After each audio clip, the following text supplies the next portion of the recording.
बिस्मिल्लाहिर्रहमानिर्रहीम। अस्सलाम वालेकुम नाज़रीन, आप यूट्यूब चैनल देख रहे हैं। मैं इमरान खान हूं। अहम अपडेट्स हैं मैं आपके साथ शेयर कर देता हूं। सबसे पहले ये है कि इमरान खान साहब की मुलाकात हुई जी अपने वकला के साथ। फिर इस ऑर्डर के बाद फौरी तौर पर तय किया गया और इंतजामिया ने तय किया नहीं जी इमरान खान साहब की ना अडियाला जेल में मुलाकात करवा देते हैं वकला के साथ। और फिर 3 वकील जो है वो मिलने के लिए गए। सलमान अकरम राजा साहब, फैसल चौधरी साहब और शुएब शाहीन साहब, ये 3 वकील गए मिलने के लिए। अच्छा, ये मुलाकात 2 हिस्सों में हुई है।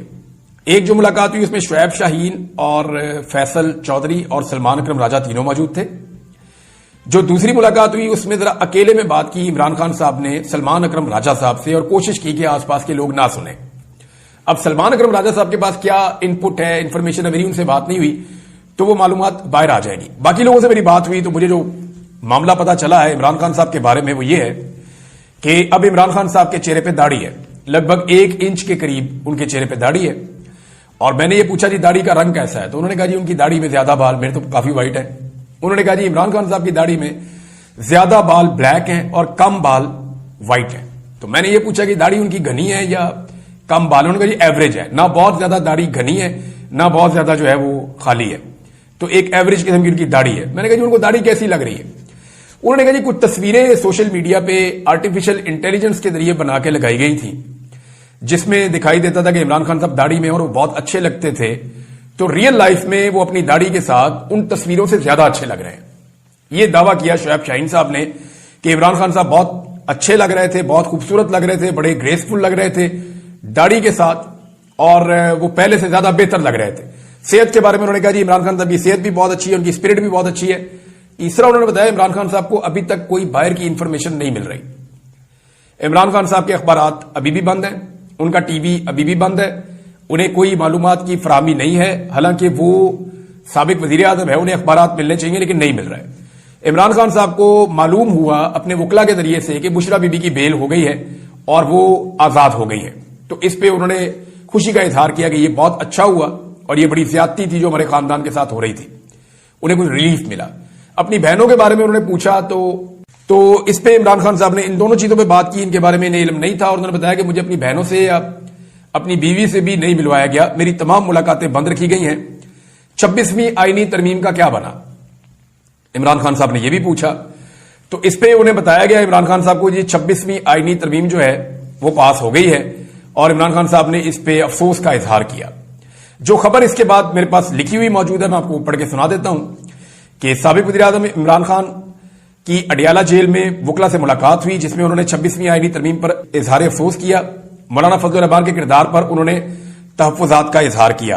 अच्छा, मुझे जो लफ्ज बोला गया मौलाना फजलुर रहमान साहब के हवाले से, जब मैंने खबर इसकी दिखाई उन्होंने कहा मौलाना फजलुर रहमान साहब के मामले पर इमरान खान साहब ने कंसर्न शो किया है।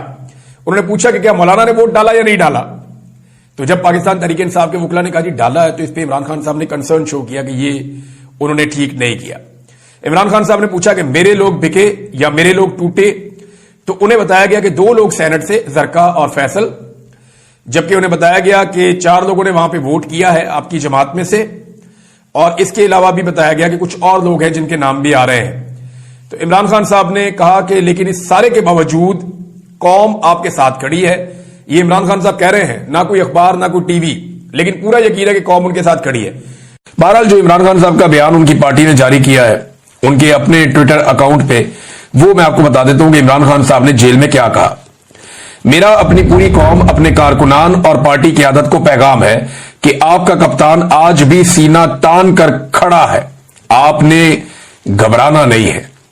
लो जी, इमरान खान साहब तो वहीं पे खड़े। जुल्म और बर्बरियत के इस तूफान के सामने डट जाना है। मैं खुद इस जेल की काल कोठरी में कैद रहकर भी अपनी कौम की हकीकी आजादी की जंग लड़ रहा हूं और जब तक अपनी कौम को गुलामी की जंजीरों से आजाद नहीं करवा लेता इसी तरह डट कर खड़ा रहूंगा। मुझ पर एक बार फिर मुकम्मल तौर पर कैद तन्हाई नाफिज कर दी गई है। अहले खाना और वकला से भी मुलाकात बंद करवा दी गई है, जबकि बैरूनी दुनिया और हालात हादरा से बेखबर रखने के लिए हर जरिया मालूमात, चाहे वो टीवी हो या अखबार हो, मुकम्मल तौर पर बंद कर दिया गया है। जाती डॉक्टर तक रसाई भी तवील अरसे से बंद है ताकि सेहत का मेरा बुनियादी इंसानी हक भी सलब कर लिया जाए। अब ने किसी भी सूरत जुल्म और जबर के सामने सर नहीं झुकाना। याद रखें, اندھیری رات جتنی بھی طویل ہو اس کی صبح ضرور طلوع ہوتی ہے.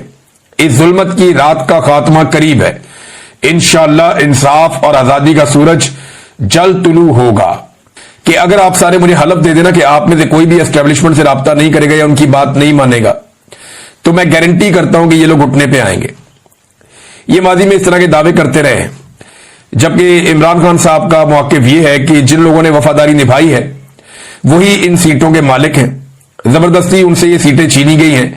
ان کی جگہ پہ کسی اور کو ٹکٹ دینا یہ ایک زیادتی ہے اور یہ سرنڈر کرنے کے مترادف ہے. ہم ان فیصلوں کو مانتے ہی نہیں ہیں اور جب اپنے امیدوار ہم کھڑے کریں گے تو یہ ان فیصلوں کو ماننے کے مترادف ہوگا. اب ایک سوچ یہ ہے. دوسری یہ ہے کہ کبھی بھی میدان خالی نہیں چھوڑنا چاہیے اور پی ٹی آئی کے پاس تو بندوں کی کمی نہیں ہے. اگر ایک بندہ ہٹائیں گے تو دوسرا آئے گا، دوسرے کے بعد تیسرا آئے گا. تو اسٹیبلشمنٹ کو یہ پتہ چلنا چاہیے کہ ہر جگہ پاکستان تحریک انصاف مزاحمت کر رہی ہے یا مقابلہ کر رہی ہے. تو دوسری سوچ یہ ہے. دونوں چیزیں میں نے آپ کے سامنے رکھ دی. ابھی عمران خان صاحب کا یہ حتمی فیصلہ ہوگا. اس حوالے سے عمران خان صاحب نے کوئی موقف بتایا ہے جو پارٹی کو بتایا گیا. اب پارٹی جو فیصلہ کرے گی وہ پھر آپ کے سامنے اگلے چند دن میں آ جائے گا. ناظرین، اڈیالہ جیل میں عمران خان صاحب کی بہنوں کو بھی نہیں جانے دیا گیا کیونکہ جو بھی سخت پیغام ہوتا ہے وہ عمران خان صاحب اپنی بہنوں کے ذریعے سے باہر بھیجتے ہیں اور جب کوئی سخت پیغام باہر آتا ہے تو اس کے سخت قسم کے اثرات بھی ہوتے ہیں. لہذا ان کی بہنوں کو عمران خان صاحب سے ملاقات کرنے نہیں دی گئی. اڈیالہ جیل کے باہر پولیس نے بہت بدتمیزی کی ہے، بڑی گالم گلوچ ہوئی، کارکنوں کو لاٹھی چارج کیا گیا، انہیں اٹھا کر وینوں میں ڈالا گیا اور پھر انہیں باقاعدہ گرفتار کر کے وہاں سے لے گئے.